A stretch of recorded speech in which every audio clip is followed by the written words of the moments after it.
To weigh in on our continued focus on the security situation in the country, we've got Mr. Emmanuel Ojukwu, who is the Provost, Police School of Public Relations. He's a retired Commissioner of Police. We also have right beside him Mike Ejiofor, former Director with the SSS. Gentlemen, thank you for joining us today on the program.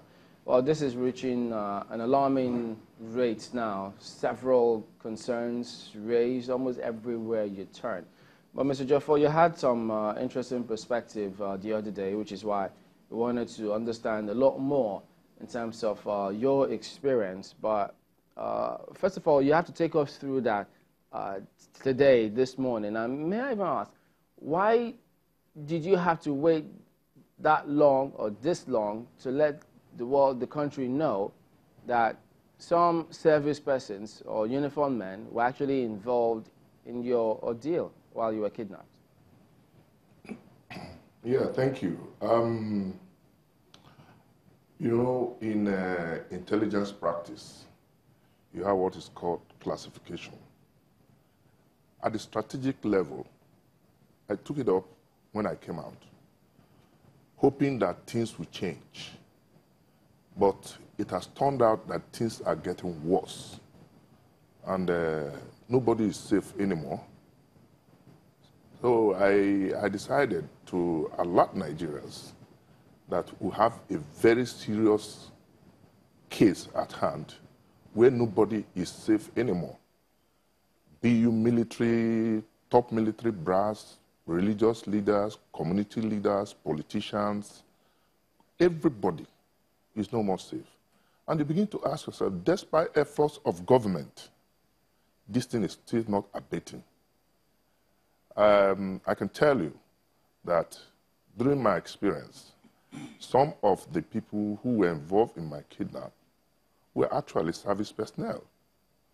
From their discussion, in fact, it was God that even saved me, because when they discovered who I was, my identity, it would have been something more dangerous because they were threatening that we are the people giving government information.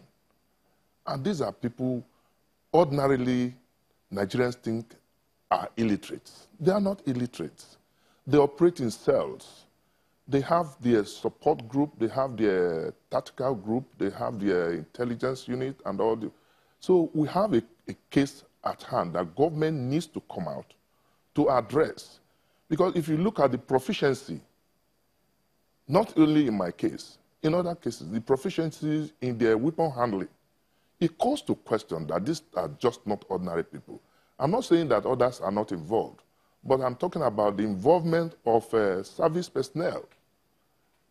The services need to do in-house searching to fish out the bad eggs, who now serve as bridgehead between the criminals and the society.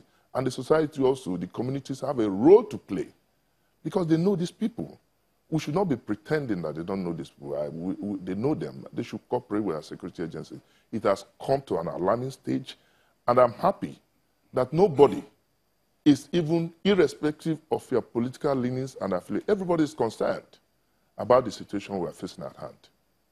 Mr. Ojukwu, is the police pretending about this? Because I don't remember them making any reference to servicemen being involved in this kind of situation. You see, I just want to stop at that. Service, when I say service personnel, I did not mention specifically police, but from my observation, I don't know. You see, because if you begin to be specific on this thing, it's going to dampen the morale of the good ones who are working. Well, yes, I can tell you that there are service personnel involved in this kidnap. Yes, I didn't say That's why I find it very difficult to. I didn't say you mentioned the police. So I'm asking Mr. Ojukwu now, because, I mean, they are the ones saddled with the... police is the one saddled with that responsibility to ensure that at least to protect the internal integrity of the country. So, Mr. Ojukwu, I'm just wondering, is the police aware of this kind of matter that he has raised? Well, I don't have specific information as to what he may have told the police high command or whoever was involved as to the identity, possible identity of those who took part in the offense against his person and against the state. But what I know is that whenever somebody makes a complaint to the police high command, or even those at the operational or tactical levels, efforts are made to track down the perpetrators and bring them to book. There are issues about efficiency in that regard, as you do have in many other sectors of this country. But I know the police are trying to up their game, trying to sharpen their skills and competencies to make sure that criminals don't get off the hook and that whoever commits a crime is brought to book in line with the law. But I do not have facts or information as to the specific case he mentioned, but I do know he went through some horrible experiences in the recent past.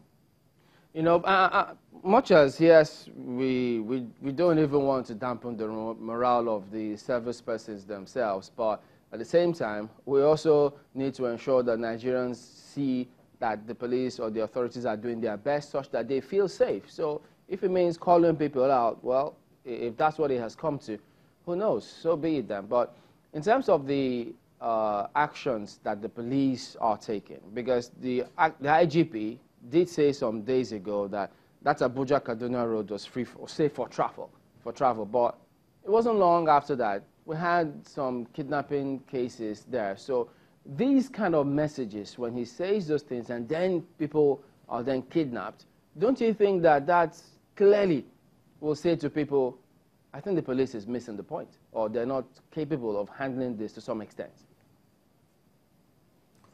No, as you said in part of your intro, the internal security landscape should be manned by the police. And the police should have the wherewithal and the training, the equipment, and the morale, the motivation to carry out such functions effectively. I remember I saw the IG some time ago talking about the Kaduna-Abuja road being safe for travel. People have been traveling. But there's no way you can have a crime-free society. These criminals too have intelligence. They do, like my friend Mike mentioned earlier on, they have cells, they have intelligence, support groups, and the rest of them. They too are strategizing. But the police must be ahead of them. That's what we're talking about, proactive policing, police being intelligence-led. I don't know of a truth that in the recent past, the Nigerian police deploy a lot of logistics, materials, men along that road, because it's a very busy corridor and it's very strategic to the north and to this country as a whole. Even as at yesterday, I'm aware that a lot of meetings were held to make sure that there are no more incidents, untoward incidents along that road. Nigerians are assured that as they travel along that road and other roads in the Federation, they will have adequate police presence, and should there be any problem, any untoward incident, the police will be up the ante in making sure that those who did such crimes are brought to book and put out of circulation for a long time in line with the law. Let me ask you, I don't know if you recall the former IG, Mr. Solomon Arase, saying that the police didn't have, and I quote, a national internal security policy that will recognize, strengthen, and adopt community policing as an internal security model in the fight against crime and maintenance of law and order in the country. Do we have that now, or how do you react to this? Well, issue of community policing has been the front burner for many years. In fact, by year 2004, thereabout, the then President Olusegun Obasanjo inaugurated community policing as a way of policing this country. Over the years, some strategies were put in place to get community policing to begin to work. What does that involve? Getting the public to own the police, reorienting the minds of the police for them to have the proper understanding that the police is a service, police officers, men and women, are servants of the people and not masters. That's a strategy. Again, to make the police democratic, in which case they will work in line with democratic principles, the core values and principles of democracy as we are practicing in this country. Again, to make them be properly attuned to service delivery. To empower every policeman at the point of service delivery to be responsible for his action and inaction. Above all, to return the police to the people who actually own them. There was a British man who said that the police are the people, and the people are the police. Want to return the police to the people. So they will not see the police as they, and then we are the people, they are the police. Every policeman that I know in this country is a citizen of this country. There are no foreigners in Nigeria police. They all grew up and before they joined the police. So the security issue, the architecture or the strategy is to make Nigerians own the police, regard the police as their own institution for internal security, begin to prioritize the police in providing security architecture and not putting the cart before the horse, mobilizing the police, equipping them. That strategy has been on for years, but there have been policy somersaults in government. I heard recently a president came up and the vice president then, he just came up and said they want to introduce community policing, as if it was never on the table. It's been on the table since 2004. So there has to be policy direction, because sometimes government speaks, we are on this side from two ends of the mouth. This time we want to have community policing, next time we want to have state policing. We create so much confusion. We should be straightforward in what we want, as to put the police properly positioned to tackle internal security issues in this country. But you still haven't addressed the question of whether or not there is a national internal security framework for tackling the issues.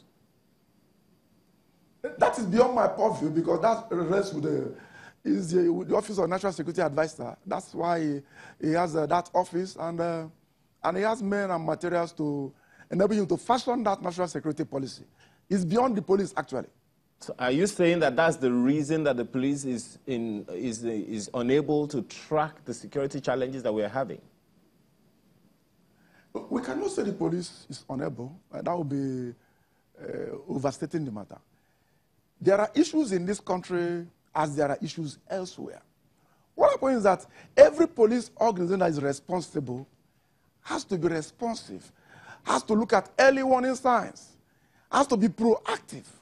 The job of the police is to protect every life, the life of every citizen of this country, and to protect their property. It is the job of the IG, as the commander of Nigeria Police, to put on the thinking cap to look for how to secure lives and property, how to prevent crime from happening, and where they do happen, to put measures in place to bring perpetrators to book. That has been ongoing, and the strategies are even being sharpened every day. I'm very much aware of that. Nigeria Police is not sleeping on that. They're trying to make sure that Nigerians can go to bed and sleep very well. They can go about their lawful businesses. There could be issues here and there. And where they are, as they're brought to the notice of the police should be able to put its act together and reduce such crimes.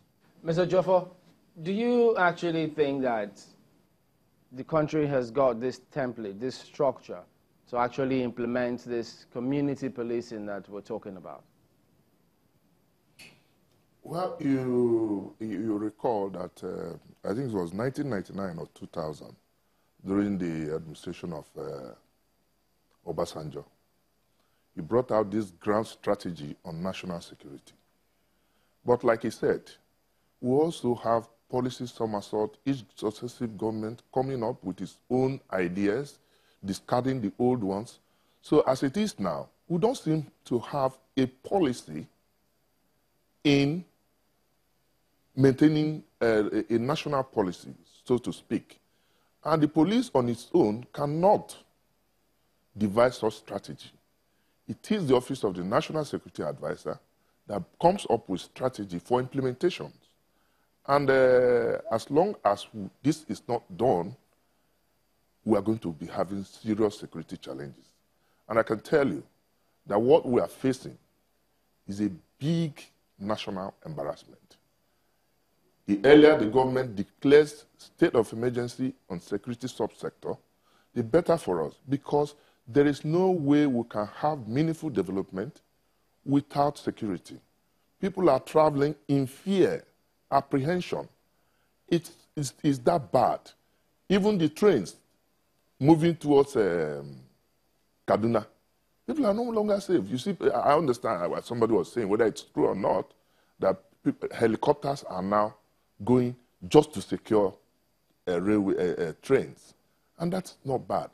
We must, as a matter of urgency, develop that strategy where technology will be deployed. Drones can be deployed. Armed drones. I think we should try as much as possible to see that this issue is solved. If you look at the police, you say police is not doing this, police is there. How do you expect a child you are sending to school to perform when you have not provided the necessary tools for him to go to school? The police is handicapped. The police is challenged in terms of manpower, in terms of equipment. And we cannot continue to overflog this issue. Every day we say the same thing, like broken record. But it has now come to a point that every Nigerian must pick up, irrespective of your political, religious, or ethnic coloration, because we're all concerned about the security of this country. Another major problem, which I've also identified, is the recruitment process into our security services. Mr. Jofo, just a minute. Before we take on that next point, let me follow up on the previous one you made. We've seen states in this country where state of emergency was declared several years ago, recent past, but some of those states are still witnessing some current challenges security-wise. Why do you think that if we declare state of emergency in the security sector, we will get results? You see, people tend to misunderstand this state of emergency in any you are thinking of a political state of emergency. When I'm talking of state of emergency in security sector, I'm talking of prioritizing our security, funding our security, giving money to the necessary agencies for them to fight this scourge, because nobody is safe.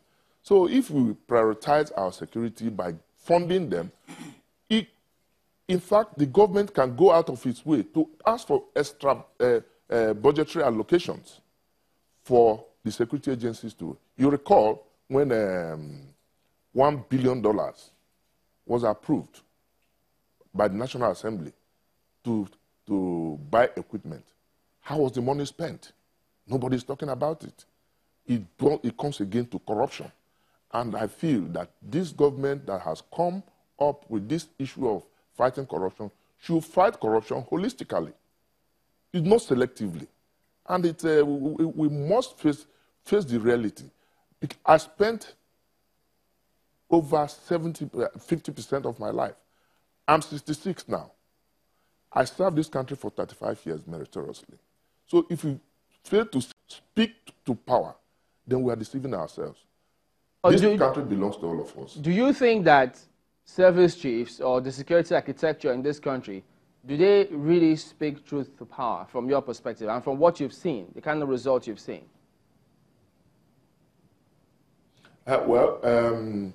Everybody is talking about security architecture. The next thing people tell you, we have to change the security chiefs.